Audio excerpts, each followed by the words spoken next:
que ta grâce, seule ta grâce. Nous voulons instaurer un état de droit. Et dans un état de droit, il y a une justice indépendante. Ce n'est pas à l'individu Félix Tshisekedi de commencer à faire justice.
Bonjour, bandeko nyonso bozolanda biso partout dans le monde entier, ba abonné nyonso ya Yeba TV, ba congolais nyonso baza souple pe misu na bango eza partout na situation eza kolega na partie ya est ya République démocratique du Congo, Goma, Bukavu, Walikale, Masisi centre ainsi que d'autres localités que nous n'avons pas encore citées. Oza dossier à Bitumba eza kolega chaque jour. Merci Nabino. Boyebi malamu ke 2-3 jours to legi to ça l'émission parce que tu as malade mais ce bon moni mardi malade. Tu yé pour te bête à bord parce que la montée en puissance ya FARDC na ba Wanzalendo après chute ya ville ya Bukavu na ville ya Goma oyo bandoki ya mboka balobaki trop que laisser faire ça en matière ya l'état donne ezana ko changer sur le terrain. Des alliés dossiers immédiatement malgré nous autres à répondre était bandeko balanda nanu na nzela na biso qu'est-ce qui se passe à Kavumu qui est l'aéroport au Rwanda balobela ki babeta kitolo que c'est fini la balkanisation est là et là je m'excuse bandeko oyo bakenda ki ko luka Senuko parce que même Senuko bakeko luka bango après la chute de Goma et de Bukavu parce que ezalaki na dossier ya balkanisation ezalaki na se.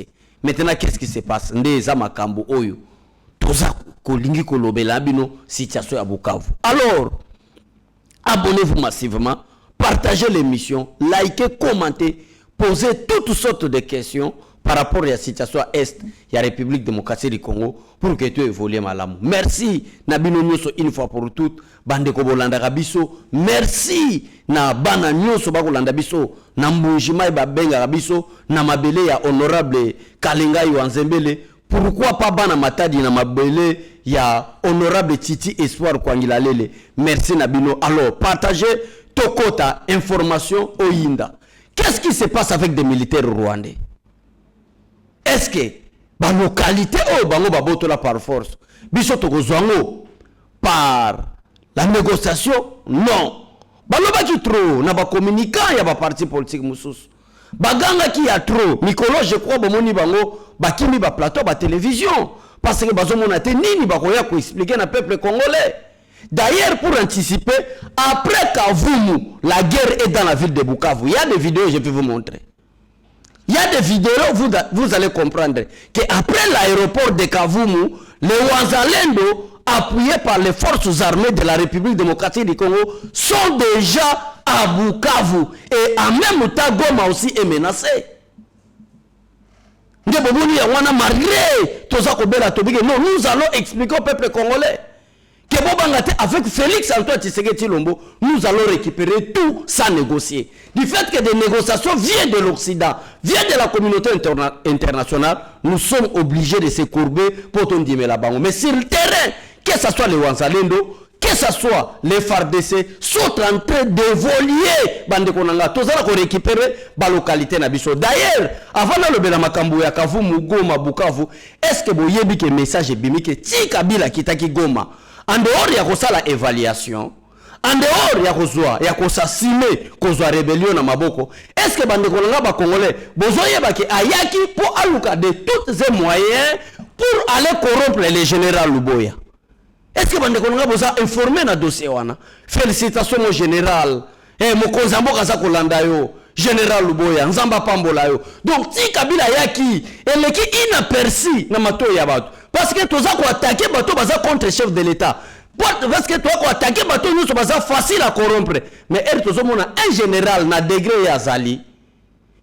Kabila Ye Goma Yemoko avec des milliers de dollars na basak pour aller corrompre le général Luboya. Non, non, non, non. Pourquoi pas en parler? Pourquoi pas féliciter le général Luboya? Donc, descente ya Kabila, en dehors de tout ce qui est Toloba qui n'a pas Yeba TV, en dehors de tout ce qui est Boyoka qui n'a pas parti pour n'a pas communicateur Moussousou, bon comprendre que troisième mission na yé, ayaki parce que ba coûte une résistance fort ya général Luboya. Tokende comment est-ce que tu corrompre? On a premier troisième élément qui. Quatrième élément, baluki de voies et moyens ba corrompre ba Wazalendo à travers le général Yakotumba et Simbite. Merci, félicitations patriote ya solo général Yakotumba. Merci général Luboya. Nzamba sa la grâce. Message autocopé c'est comme na mokonzamboka ou comme ozwata état major général ya FARDC pour que infiltration. Lelo infiltration ici là. Lelo to comprendre que ça soit Bukavu, que ça soit Goma, ba Rwanda bazalaki na makasa ko boto la mote.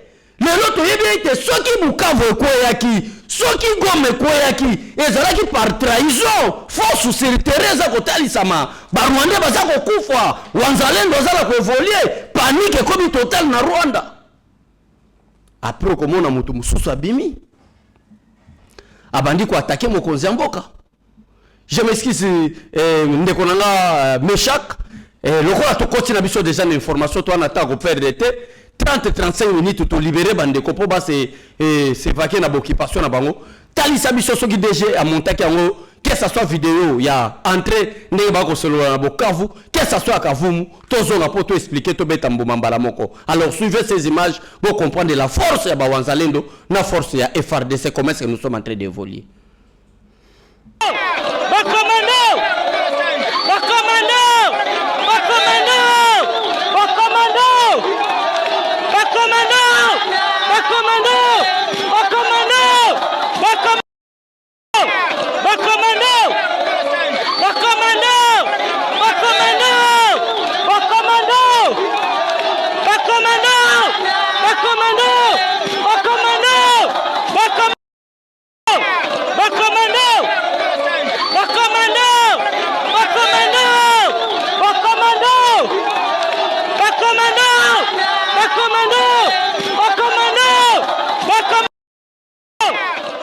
Merci Nayon de cocher Meshak Nanzela machine parce que na yeba TV to yebisa bande ko na biso ba Congolais que to yaka na ba preuve toza comme les autres étaient to yebe critique te ozoya koloba makambo peut-être ils ont maîtrisé te ozoya koloba makambo peut-être ozana idée te to yaka totali sa bande ko na biso ba Congolais ba comprendre à solo comment est-ce que mboka za ko évoluer. On va plus négocier na insister na yebisi bino clair. Ba négociation ezali imposition ya conseil à sécurité et le chef de l'état Sengeli Kaka Andima ba négociation ezali communauté internationale. Ça fait une semaine passée na kolega na plateau à Yeba TV nazo ebisa bino la fin de la guerre là. Kagame Rwanda ba M23 baza suna ba munition te. Kagame Rwanda batwana ba Uganda bazui imposition ya délégation américaine au bazala kiawa basali tourner ya Kenya kaka bamboka oyo Kabila kenda ko corrompre bango kaka bamboka oyo Kabila Kagame kenda ko corrompre bango ba imposer bango que ça soit Kenya que ça soit Uganda que ça soit Rwanda to lingi lisusu to mona financement na bino to lingi lisusu to mona soutien na bino na makambo ya guerre. C'était avec une imposition ya ko sala masekité et ngona na yaki une semaine passée na yebisi bino que c'est fini ba mbuma mususu soit ba bal mususu boko yoka que ça soit na Kavu Kavumu, que ce soit na Bukavu ou na Goma, ezali conflit ya bango na bango. Promesse Kagame pesaki bango, promesse Kabila pesaki bango, promesse ba M23 bazwaki Kagame za incapable à réaliser. Bakanisa ki na Bukavu na Goma bakokuta miel, bako récompenser bana bato ba mineur même, bazu na kati armée rwanda, kati ya population civile rwandaise pour basa bango na kati armée wana. Nde yango lezo mona makamune za changer. Et si comme muto za ko douter, des dons sont tentés de changer. Pourquoi na lobby que ba donner ça na ko changer? Pour na ko etalisa bandeko na biso ba congolais que trahison eleka ki. Trahison eleka ki na kati armée. Bazu Goma na facilité. Bazu Bukavu na facilité. Bazu Kavumu na facilité. Bakomi na Sisi na facilité. Mais toutes ces localités, toutes ces villes, on a Moussukotangé Bino sont maintenant en train d'être récupérées par nos Wanzalendo ainsi que nos forces armées de la République démocratique du Congo. D'ailleurs, on a besoin de vidéo na Tcheli Binoana. Kavumu est congolais. Il y a 30 minutes passées. La guerre est à Bukavu. Les Wanzalendo ainsi que les forces armées de la République démocratique du Congo sont déjà à Bukavu. Et de l'autre côté de Nord Kivu, les FARDC ainsi que les Wanzalendo sont déjà à quelques 7 km de la ville de Goma. Et nous sommes en train d'avancer. Et nous allons récupérer Maloba Mokonze Amboka. Ata 1 cm Amboka Nabiso. Pendant que moi je suis président, c'est la parole du président de la République. Ata 1 cm, ata 1 mm. Yamabela Amboka Oyo. Et vous allez Rwanda. Tala lelo place Bisoto Komi. Nous sommes en train de récupérer Bande Konanga. Bawanzalendo va attaquer sérieusement. Attaquer sérieusement. Beti ba Rwandais sérieusement. Et lelo oyo grâce à Bitumba, grâce à force, l'aéroport de Kavumu est congolais. Place batebele ba attaquer biso. Mwana mboka trésor mu bozoloba. Et si li aéroport ya Kavumu ne ba botoli, ba Rwandais ba kotia ba base, ba Ougandais ba kotia ba base, ba Kenyans ba kotia ba base. Ce sont des pays africains ba ko bundisa biso. C'est fini. Aéroport à Goma na maboko na bango, aéroport à Kavumu, ya Bukavu na maboko na bango. Bozo mona teke tozo kokate mona mboka, bozo koloba. Mais commentez aussi, félicitez aussi les FARDC. Pourquoi tu linga kozoka bato bayaka pona ko panza armée infiltré to bamba bango kombo ya forces armées de la République démocratique du Congo. OK, c'était des Rwandais bayaki na mixage et brassage ba kotisa bango pour que ba infiltrer armée na biso ba kepo bani ko attaquer armée. Tala musala armée zana osala. Tala musala ba compatriotes wanzalendo bana osala peuple congolais. Nana kokaki kondima ke Kavumu otoko ko botola yango. Nana kogaki kondima ke lelo tokozala na kati ya Bukavu. Nana kogaki kondima ke ba Rwanda bazo kokate à partir ya Kibati, à partir ya Muja, qui sont des localités à 7 km de Goma, sont déjà congolais. Tout autour de Goma, il n'y avait pas la présence de militaires congolais. Bon, tout le monde de Goma, ça n'a ni rango, à 7 km. Oh, ils ont empêché de sur la partie à nord. Bakota na Goma, ils ont la population civile. Comment c'est au Kokota? Rwanda babata misi ma population civile. Comment c'est au ça? Mais ma stratégie est déjà en jeu. Comment est-ce que nous allons récupérer incessamment nos 2 grandes villes? Peuple congolais tellement. Nous avons bâti des libiso fati. Tellement. Nous avons bâti des libiso béton. Batebele va comprendre qui était. Mais je crois pour comprendre que va donner le terrain. Et ça va besoin changement mususu. Même là, à un moment donné, dans la tête qui doute, Bukavu, Goma, partie est de la République démocratique du Congo. Kabila est incapable d'expliquer que na Bukavu to Goma. A komika na maloba koloba na partie orientale. Pour la combiner peuple congolais, or que partie orientale on est une balkanisation. Oh, c'est quoi ça qu'on ça là? Pendant 18 ans, Joseph Kabila, jamais à benga partie est de la République démocratique du Congo, partie orientale. Il parlait soit du Nord Kivu, soit du Sud Kivu, soit Nazo Kita Bukavu, soit Nazo Kita Goma.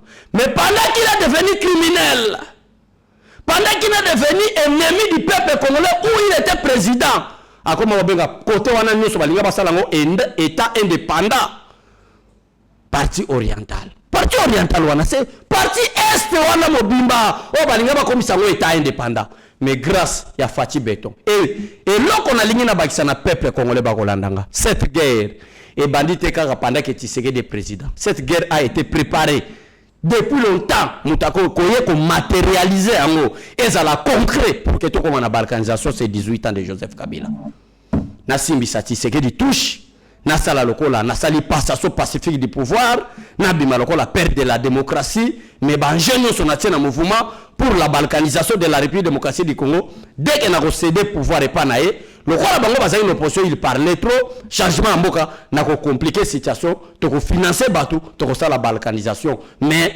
soutien na ngeko za tenga na ozala école hypocrite mokonzi mboka memi Kabila tina suka ti Kabila comme na niveau assassiné Kabila wala ba jeune Afrique partout batuni ala bino implication la kuna zate so bokuta na Tshisekedi botuna ye soki azana ba preuve ya makamba solo ba mais ba preuve ya wana kitina Goma ancien président de la République a kitina Goma et avant kita Goma une forte armée militaire forte armée rwandaise ba kitaki na terrain pour la protection na ye grâce ya ba wanzalendo ba attaquer na FARDC amoni insécurité akimi par la province de Kisenyi na Rwanda. Est-ce que le peuple congolais besoin comprendre l'importance ya Rosala na mokonzi mboka patriote lokola président Félix Antoine Tshisekedi Tshilombo? Est-ce que besoin comprendre Rosala nationaliste comme président Félix Antoine Tshisekedi Tshilombo? Tala lelo ba Rwanda bazo koka susu te. Tala lelo nous sommes en train d'avancer. Tala lelo ba localité bazala ki koloba ba Rwanda baza incapable pe ezali na délai. Oyo délégation américaine bakutana mokonzi mboka bakenda ko yebisa Paul Kagame na ba master na ye ya ba dirigeant africain que délai la biso za autant toza na posa to ka soute bitumba wana na Congo parce que nous voulons collaborer avec des Congolais, nous voulons exploiter des minéraux en termes de partenariat gagnant-gagnant entre le peuple américain ainsi que le peuple congolais. Tala lelo ba comme une insuffisance ya ba armée. Tala lelo ba comme une insuffisance ya ba munitions. Tala lelo trouble comme ko lata ba Rwanda bango na bango bana batu misusu ba comme ko luka moyen ndenge ni tokozonga na mboka na biso to lembi to ko kufa liwa ya pamba tebo na solo congolais to zonga ba mususu ba so comprendre te tala lelo yo bandi konanga el minito na ko yebisa bino le combat est en cours je dis bien en cours na kati ya ville ya Bukavu bitumba eza en cours eza na ko betama entre les FARDC accompagné de Wanzalendo contre les M23. Ça chauffe moto ekopela na Bukavu du fait que nous avons déjà récupéré l'aéroport de Kavumu. C'est obligatoire. D'ici soir, vous allez déjà prêt au fêter de récupérer Bukavu. Et na yebite, on appelle le lendemain le matin, to Botorigoma. Parce que la décision du chef de l'État est de récupérer d'abord nos deux villes. L'activité Salema. Il y a des fonctionnaires qui sont là. Il y a les agents de l'État qui sont là. Nos banques sont là. Il faut que les gens travaillent. Crise, même crise, dans des grandes villes. Alors, soit mon konzamboka, bon, n'engega ba congolais, ba chrétien ba lobaka, et la volonté du président Félix Tshisekedi que avant tout comme aujourd'hui, nous sommes lundi, demain, mardi, mercredi, jeudi, vendredi, avant samedi, tu récupérer des grandes villes pour que tout le monde puisse avancer. Kotala, n'engeni tu récupérer ba Bunagana, n'engeni si tu ba Masisi, ba Walikale kuna, il y a la paix maintenant. Grande virgule carte ya suka ezali kozwa des grandes villes na biso pour que tu avances vers Babunagana. Ça c'est la volonté du président de la République. Mais nous regardons ce dit. Mais par rapport à armée sur le terrain, par rapport à force sur le terrain, boye ba malamu ke bozala surprise na pokwa lelo bomoni mwana mboka trésor lumbu a sali des émissions pour le confirmer même la ville de Bukavu est congolais parce que le combat est en cours. Bon, tu soutenir mon konzamboka tendene. Mboka o ezaki vendu aux enchères. Mboka o tozalaki comme dans une forêt. Mboka oyo ya kosala malunga ezalaki te complicité ya ba dirigeants africains. Complicité ya ba multinationales. Mais moi na mboka Faci Beton, que ça soit cette complicité ya multinationale, ya ba dirigeants africains contre les peuples congolais et contre la nation congolaise. Mais moi, Namboka Faci Beton a tellement ba négociation nyonso en terme ya koteka mboka. Ba négociation nyonso en terme ya kokaba ma minéraux na biso yofere ya ofele alobi NON to koteka yango te. Nous allons récupérer nos localités par des combats. et ba combat yango eza en cours tozana ko bunda pour na récupérer yango ko boto yango mais lelo to moni silence radio batu ba ko le basute batu bazalaki ko ganga Bukavu Goma le combat est en cours nous allons les récupérer batu baganga ki bunda gana bangola bako kufa na nzala ba promesse nous ça pesa ki eza irréalisé mais salinga somo biso ba congolais bato ba benga biso que biso ndenge ba congolais toza la loyauté toza un peuple corrompu mais Kabila sali nyonso aboto la walikale Kabila sali nyonso avancer kindu boyoka ki na information ba yebisaki bino que tozo ya kisangani ils étaient sûrs parce qu'il y avait des généraux, il y avait des commandants de régiments, il y avait des commandants de bataillons qui étaient complices de cette guerre. Mais il y a des hommes qui sont loyaux. Le général Luboya, le général Yakotumba, il y a Wanzalendo. Non. Il y a des Congolais qui sont sérieux. Vous comprenez qu'il y a par facilité. Une grande ville qui appartient à Goma toko ko attaquer nyonso base militaire zalaki wana nyonso zalaki wana mais complicité ya ba commandant ba régiment complicité ya ba gouverneur militaire complicité ya ba commandant ba bataillon complicité ya ba commandant zone de défense ndeba ko boto la biso nous deux grandes villes na facilité sans que même 2 balles 3 balles betama na pété. Mais bato ba comprendre qui ezala qui trahison. Prochainement Ernakoya pendant que Afudel ezala ki koya ezana commandant Molongo Mobutu ayamba ki officier nyonso na Kanchachi aswana bango. Ba Rwanda babanda kala. Militaire koya na ko sala tuna luka vidéo na ko pesa des Shadak même pendant le soir bokolandanga na vidéo wana.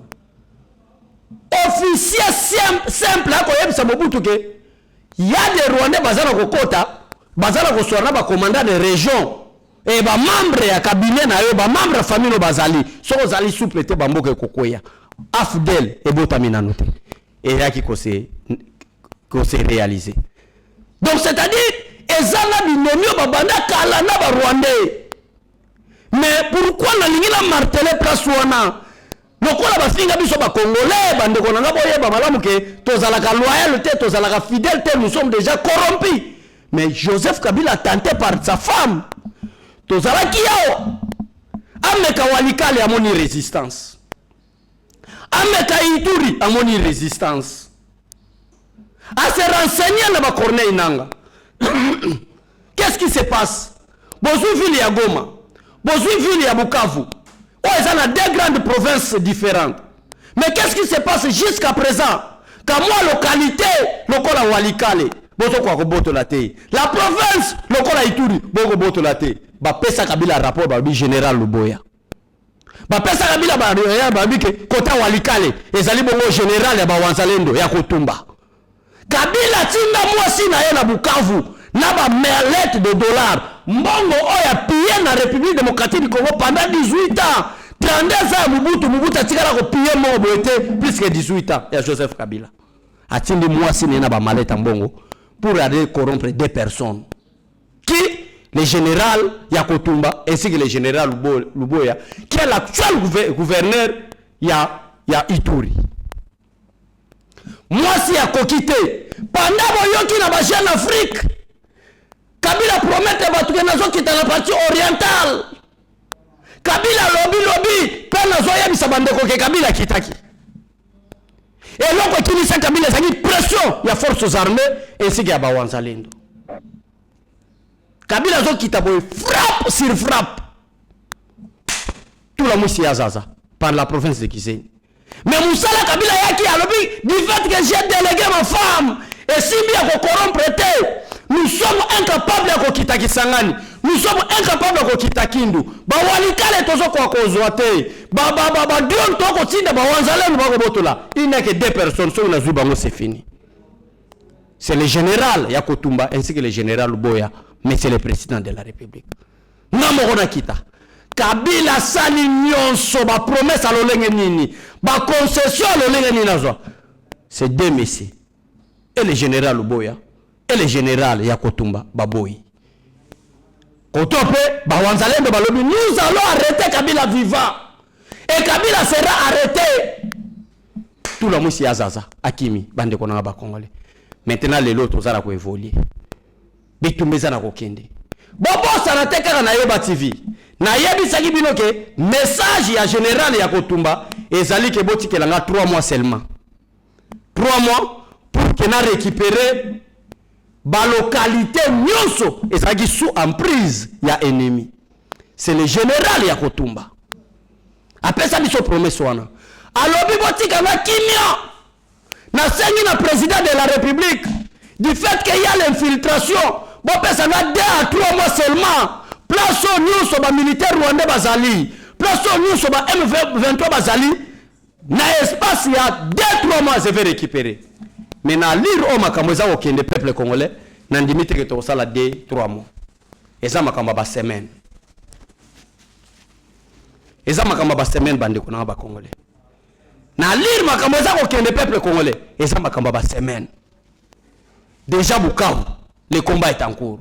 C'est-à-dire promesse oyo général yako Tumba pesa ki ezana ko se réaliser. Promesse oyo général Luboya lobaki mwana ya Museveni so za capable yaka ezali ko se réaliser. Nous allons récupérer tout par la force. Ba localité nous so bazwaki. Bon mona ki fati traître. Bon mona ki fati yumati. Ba yebi saki bino babotoli Goma no. Fati pe tozo wonga na maloba mo konzela biso te aloba apata Goma. Ba jeune na biso est-ce que baboto là ezali ba armement na biso bazwa ezali siko to ça la contre-offensive. Vous allez comprendre que muto aloba que la guerre va rentrer là où elle a commencé ezali fatité mais qu'on la matérialiser par partie. La guerre va rentrer au Rwanda. Ba multinational ba flatter Kagame lelo ba ko kimaye dans quelques jours.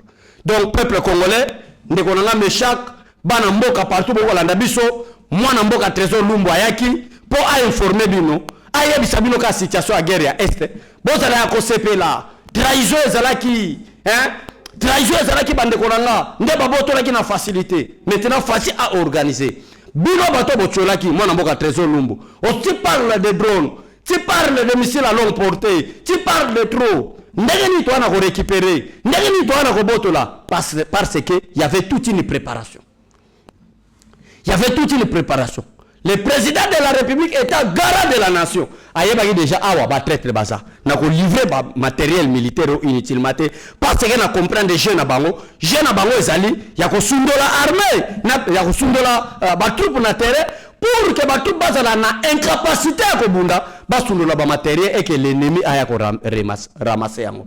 Les hommes comprendre qui sont des fidèles, qui sont loyaux, quels sont des généraux, quels sont des colonels, toko tchana ba régiment, quels sont des Rwanzalendo, des patriotes, ba oba kimawanate, toko soutenir. Les gens à comprendre qui sont des vrais patriotes, ba armement zakoya, makamo zakoya. Même ba Rwanzalendo ba mona ki à l'époque ba bundana FARDC, ba bundana FARDCT, ba bundaki na ba traite rwandais, ba oba yaki mixage et brassage. Les gens oyo makambo ki toko entre ba Wanzalendo ne FARDC cohésion za ki toko na pété compréhension na pété talande to ko avancer. Donc peuple congolais partout bisika boza bo pesa passage na ennemi té bo pesa passage na monguni mboka té. Nous sommes en train de récupérer nos localités. Mboka na biso to boto lango mboka na biso to kozwa yango ndenge ka mokonza mboka prometaki c'est fini pour Kabila mokili mobimba ba comprendre ya solo. Jeune Afrique a posé des questions, RFI a posé des questions, tu sais qu'il y avait raison, il y a combien de pantin, aventurier, escroc, coquille vide. Moi je vais traiter qu'avec les responsables criminels, qui est d'autres que Kabila et Kagame. Le lot, monde entier va comprendre que Kabila a assassiné.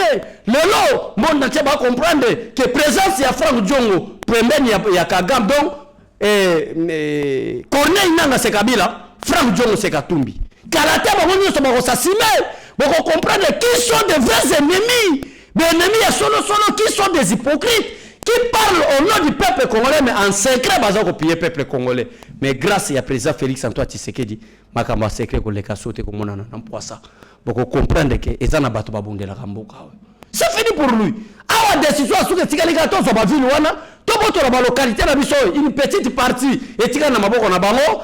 fait à guerre et ça a déclaré par le président de la République. Après que bani ko boto la moto ba concession soba partout, ba Kingakati, ba Kashamata partout na ba Goma Bukavu partout. Il a des concessions. To boto la mo ba immeuble à Tonga na ba Gombe, c'est fini. C'est fini peuple congolais. Yango na bi prions pour le président de la République. Il est temps bato bazala qui ko comprendre mo konzamboka te. Il est grand à comprendre. Restez connectés sur Yeba TV. Vous allez comprendre d'ici 18h comment est-ce que nous allons récupérer Goma et Bukavu. Merci Nabilo Bandegonio Sobolanda Gibiso. Merci na peuple congolais. Partagez l'émission et si vous n'êtes pas encore abonné, abonnez-vous massivement. Nous étions malades. Mais à cause de Amboka, il faut que tu belango. Tokotika ngo inapercité. Parce que percé ça na salema. Toi le boma ba Rwandais. Rwandais non soignata ma colonel na Congo. Pour que toi comme l'élo n'a plus de 15 millions de morts à Robima vivante. Le bas parti à Goma place à Zaniki Melanae. Mais ceux qui présentent à Bawanzalem va faire des écoutiers wana. Boye babege moko à Robima vivante. Botika la malamu. Merci beaucoup na général Boya. Merci beaucoup na général Yako Tumba ya Bawanzalendo. Merci à vous aussi les chefs de l'État pour la participation pour que tu conquérir la localité nabiso et ça qui sous l'emprise de l'ennemi. Que Dieu vous bénisse et à tout à l'heure. Retenez Bukavu Goma à tout à l'heure sous contrôle. Bye bye. Seigneur, que ta grâce, seule ta grâce. Nous voulons instaurer un état de droit. Et dans un état de droit, il y a une justice indépendante. Ce n'est pas à l'individu Félix Tshisekedi de commencer à faire justice.